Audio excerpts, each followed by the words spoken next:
In today's video, I'm going to teach you how to disable Google Cloud Storage for various needs, whether you're looking to block public access, disable specific features, or halt API usage altogether.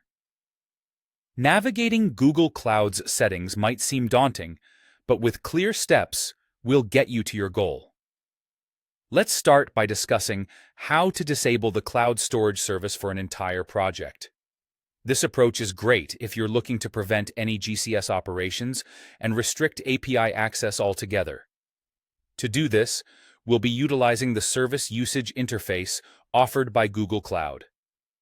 Begin by heading over to the Google Cloud console. Once there, you want to navigate to the APIs and Services section and then select Library. In the search bar, type in Cloud Storage API. When you see the Cloud Storage API in the list, click on Manage. By clicking the Disable button, you'll effectively prevent any operations related to this API within your project. This is useful when you need to ensure that no accidental API calls are made. Next, let's talk about disabling or restricting public access to buckets. Security is often a top priority, and stopping unauthorized public access can be crucial for protecting your data. First, you'll want to enable Public Access Prevention. Navigate back to the Google Cloud Platform console, making sure you're in the Storage section. Go over to the Overview, and then the Permissions tab for your specific bucket. Find the setting for Public Access Prevention and set it to Enforced. By doing this, you ensure that any attempt at garnering public access to your storage is blocked. If you need to apply this rule on a larger scale, you might consider enforcing it at the organization or project level via organization policy. This can be done by applying the Storage Public Access Prevention constraint.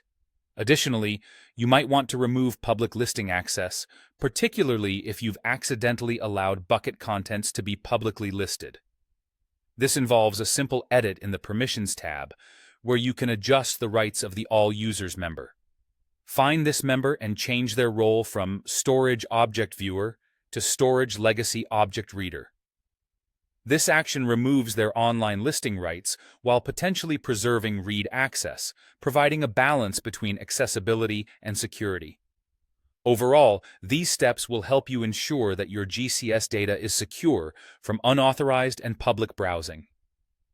The methods we've talked about cater to different needs, whether it's stopping API access or tightening security on your storage buckets. Remember, maintaining the privacy of your data is as important as the data itself, and with these configurations, you've set a strong foundation. Thank you for following along with me today. I hope these steps empower you to better control your Google Cloud storage environment.